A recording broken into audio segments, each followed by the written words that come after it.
আজ রান্না করব সবার পছন্দের একটি খাবার, রাজমা। আমি গতকাল রাতেই রাজমা ভিজিয়ে রেখেছিলাম, তাই দেখুন অনেকটা ফুলে গিয়েছে। এবারে ভালো করে ধুয়ে একটি কুকারের মধ্যে রাজমাগুলোকে দিয়ে দিলাম।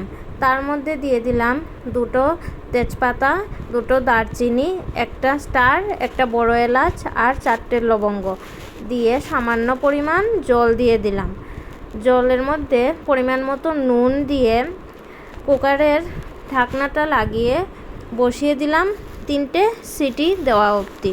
এদিকে মিক্সিং জারের মধ্যে আমি কিছুটা পেঁয়াজ নিয়ে নিলাম আর 15 থেকে 16টা রসুন নিয়েছি আর কিছুটা আদা। তার মধ্যে দিয়ে দিলাম 6টা কাঁচা লঙ্কা আর পরিমাণ মতো জল দিয়ে একটা মিহি পেস্ট করে নেব। আর আরেকটার মধ্যে করে নিলাম টমেটো পেস্ট। এদিকে দেখুন রাজমাটাও হয়ে এসেছে। 3টে সিটি দেওয়ার পর দেখুন কতটা পুরোপুরি নরম হয়ে গিয়েছে, কারণ আমি গতকাল রাত ভিজিয়ে রেখেছিলাম। কড়াইয়ের মধ্যে কিছুটা অলিভ অয়েল তেল দিয়ে দিলাম তার মধ্যে হিং আর জিরে ফোড়ন দিয়ে ভালো করে একটু নাড়াচাড়া করে নিতে হবে। ভালো করে নাড়াচাড়া করে তার মধ্যে দিয়ে দিলাম আদা রসুন লঙ্কা আর পেঁয়াজের এই পেস্টটা দিয়ে আবারও একটু ভালো করে নাড়াচাড়া করে নিলাম, যাতে তেলের সাথে পেঁয়াজের পেস্টটা ভালো করে লেগে যায়।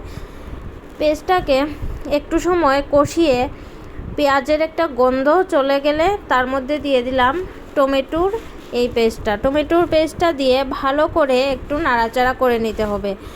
ভালো করে একটু নাড়াচাড়া করে তার মধ্যে প্রথমে দিয়ে দিলাম হলুদ গুঁড়ো, দিয়ে দিলাম লঙ্কার গুঁড়ো, ধনে গুঁড়ো দিয়ে দিলাম আর দিয়ে দিলাম জিরে গুঁড়ো আর দিয়ে দিলাম একটু আমচুর পাউডার, এটা থাকলে আপনারা দিতে পারেন।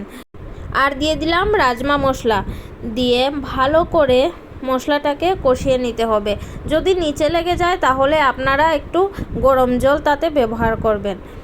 ভালো করে মশলাটাকে 20 থেকে 25 মিনিট অবধি কষিয়ে নিতে হবে। যত ভালো করে কষাবেন ততই রাজমার টেস্টটা ভালো আসবে। আমি এখানে তেলের পরিমাণটা কম ব্যবহার করছি, তাই তেলটা একটু কম ছাড়বে। ভালো করে আমি 20 মিনিট অবধি কষিয়ে নিয়েছি। এবারে তার মধ্যে সেদ্ধ করে রাখা রাজমা দিয়ে দিলাম। আপনারা চাইলে এখানে থেকে তেজপাতাগুলো সব তুলে নিতে পারেন। এবারে একটু ভালো করে নাড়াচাড়া করে নিতে হবে। ভালো করে নাড়াচাড়া করার পর এখানে আমি সামান্য পরিমাণ চিনি দিয়েছি টমেটোর টক ভাবটা ব্যালেন্স করার জন্য। আবারও একটু নাড়াচাড়া করে আমি 10 মিনিটের জন্য ঢেকে রেখে দিলাম।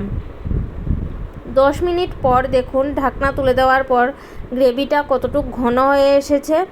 দেখুন প্রথম কিন্তু জলটা একটু বেশিই ছিল, গ্রেভিটা ঘন হয়ে এসেছে। আর আমি রাজমাগুলোকে অল্প অল্প ভেঙে দিয়ে দিচ্ছি, তাহলে খেতে ভালো লাগবে।